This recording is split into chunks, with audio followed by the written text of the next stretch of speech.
منصور دوانقی نے رات کا وقت تھا، امام جعفر صادق کے گھر کو آگ لگوا دی۔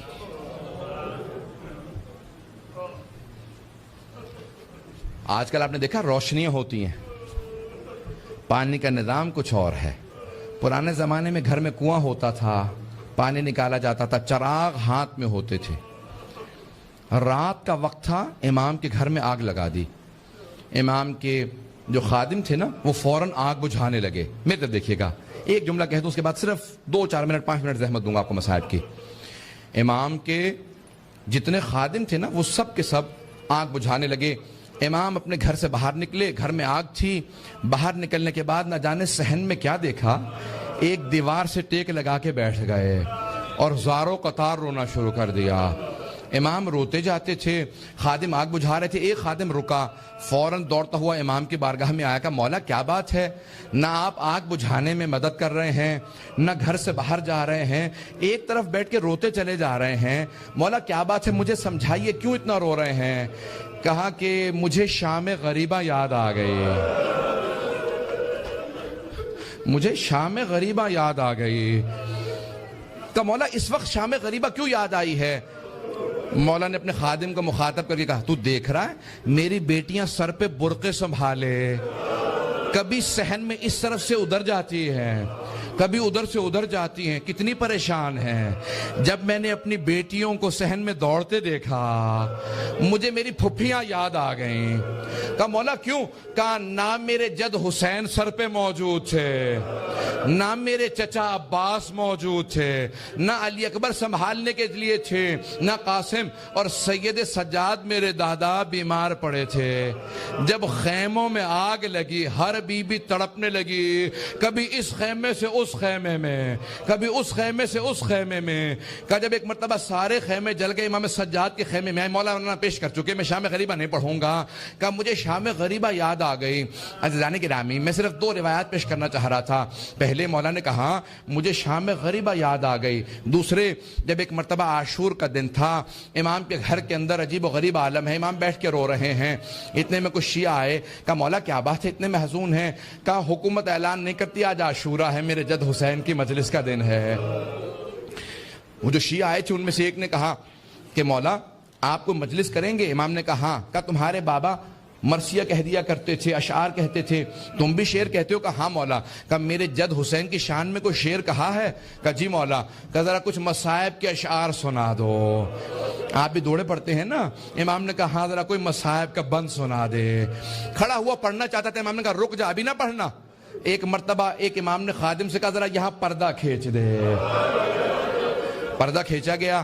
امام نے خادمہ کو آوازی ذرا میری ماں سے کہنا مجلس میں آ جائے۔ امام کی والدہ کا نام جانتے ہیں نا سب، حضرت ام فروا، سب جانتے تھے امام کی والدہ حضرت ام فروا ہے۔ امام نے خادمہ کو آواز، میری ماں سے کہہ دے میرے جد کی مجلس ہو رہی ہے، مجلس میں آ جائیں، میری بیٹیوں کو آواز دے دو، میری بہنوں کو بلا دو۔ سب پردے کے پیچھے آ کے بیٹھ گئے۔ امام نے کہا اب مصائب شروع کر دے۔ اس نے مصائب پڑھنا شروع کیا۔ جب مصائب پڑھ رہا تھا، روایت کے الفاظ میں نے خود پڑھی ہے، مستند روایت ہے، بڑے بڑے علماء فقہا سے سنی ہے۔ مصائب پڑھتے پڑھتے ایک مرتبہ اس نے آواز سنی کہ امام کی والدہ کے بین کی آواز آ رہی ہے۔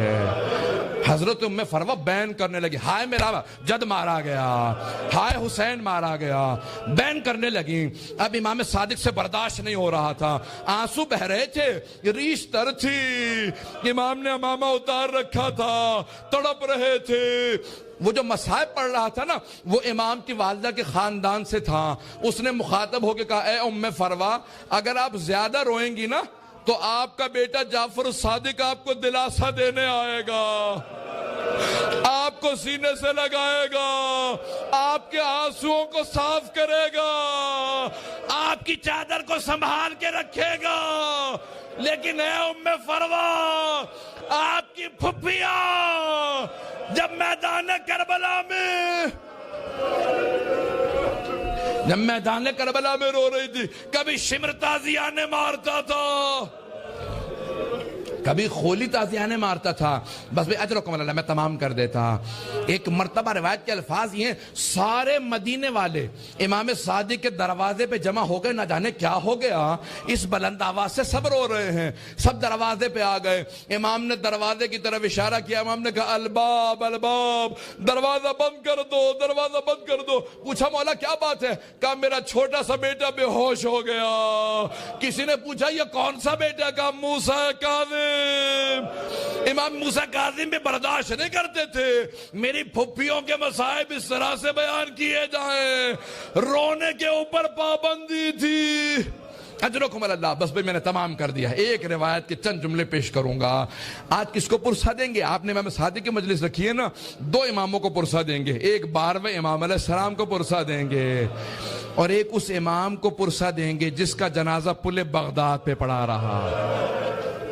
امام زمانہ کہتے ہیں میرا سلام و میرے جد موسیٰ کاظم پہ کہ جس کا جنازہ اٹھانے کے لیے 4 مزدوروں کو پیسے دیے گئے. 4 مزدوروں نے پیسے لیے جنازہ اٹھایا. کہا 5واں ان کے سامنے چلتا جاتا تھا اور نعرہ لگاتا جاتا تھا ماتا امام الرفضہ، رافضیوں کا امام مر گیا.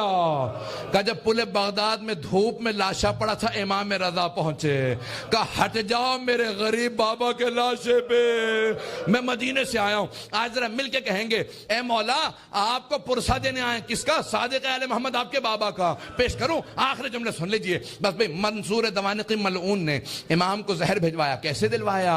جب ایک مرتبہ سادات حسنی کو گرفتار کرنے لگے، 60 سے زیادہ ایک مرتبہ سادات کو گرفتار کیا. امام کے کان میں آواز بڑی، محلہ بنی ہاشم اکٹھے تھا نا، سارے بنی ہاشم اکٹھے رہتے تھے. امام کے کانوں میں آواز گئی. کہا ارے ان سادات حسنی پہ اتنے پہلے ظلم ہو چکے ہیں، دوبارہ انہیں قید کیوں کیا جا رہا ہے؟ امام اپنے گھر سے باہر نکلے. سر پہ امامہ نہیں تھا، پاؤں میں نالین نہیں تھے. بڑی تیزی سے آگے بڑھتے ہوئے امام نے روکنا شروع کیا. کہا رک جاؤ. سب کے ہاتھوں میں زنجیریں تھی، پاؤں میں بیڑیاں. بنی عباس کی فوج تھی، سب کو دستگیر کر کے گرفتار کر کے لے جا رہی تھی. امام نے کہا رک جاؤ. امام حسن مجتبیٰ کی نسل پہ بڑے ظلم ہوئے ہیں. ایک مرتبہ کسی ملعون نے ایک تازیانہ اٹھایا. تازیانہ اٹھانا تھا، امام کی پشت پہ تازیانہ مارا. امام کا کرتا چاک کیا اور دوبارہ 2-3 تازیانے مارے. امام زمین پہ آئے. اس وقت امام بزرگ تھے. بس میں اس سے زیادہ نہیں پڑھ سکتا. امام نے پلٹ کے ایک مرتبہ ایک جملہ کہا کہ ہم نہیں چاہتے ہمارے جد کے حرم میں خون بہایا جائے، اس لیے ہم اپنے شیعوں کو جنگ کی اجازت نہیں دیتے. تم اس بات کا ناجائز فائدہ اٹھاتے ہو. ایک مرتبہ کسی نے کسی تازیانے کے اندر زہر ملایا. بس امام کا جو زخم تھا اسی زخم کے اوپر تازیانہ لگا. امام نے آواز دی مجھے میرے گھر واپس لے جاؤ. ایک مرتبہ سارے بیٹوں نے اٹھایا، امام کو گھر لے گئے. اب میرے طرف دیکھیے گا، میں آخری جملہ پیش کر رہا ہوں. میں نے مصاحب تمام کر دیا. مولا آپ کے بیٹے آپ کو اٹھا کے گھر لے آئے. ایک بیٹا بار بار رخسار پہ رخسار کو رکھتا تھا، بار بار کہتا تھا میرے بابا کو پانی پلا دو ذرا، مولا کربلا میں آ کے دیکھے. ایک 72 کے لاشیں اٹھا کے لانے والا بھوکا پیاسا ذوالجناح کی پشت سے زمین پہ آ رہا ہے. الا لعنت اللہ علی القوم الظالمین وسیعلم الذین ظلموا ای منقلب ینقلبون. بس بھی وقت نہیں تھا کہ میں تفصیل سے پیش کرتا. ہاتھوں کو بلند کریں گے، 2 جملے دعا کے پیش کروں گا. پروردگارا، واسطہ امام جعفر صادق کے اس تابوت کا بڑی تعظیم سے اٹھایا گیا. ہزاروں کا مجمع تھا، سب کاندھا دینا چاہتے تھے. ہاتھوں پہ تابوت چل رہا تھا کہ ایک مرتبہ جنت البقیع تک پہنچا. امام موسیٰ کاظم علیہ السلام نے بڑی تعظیم سے شان و شوکت سے کہا ہٹ جاؤ، میرے دادا کے پہلو میں میرے بابا کی قبر کو تیار کرنا. بڑی تعظیم سے قبر مطہر میں اتارا گیا. میرا دل کہتا ہے کہ امام صادق بہت رو کے کہتے ہوں گے اے میرے بیٹے موسیٰ کاظم، آج بڑی تعظیم سے مجھے تو دفنا دیا، لیکن میری نگاہوں میں آج بھی میرے جد حسین کا لاشا ہے کہ میرے دادا سید سجاد لاشے کے ٹکڑوں کو کیسے جمع کر رہے تھے. پروردگارہ سید الشہداء کی عظمتوں کا واسطہ، امام صادق کی عظمتوں کا واسطہ، دنیا میں امام زمانہ کا ظہور میں تعجیل فرما.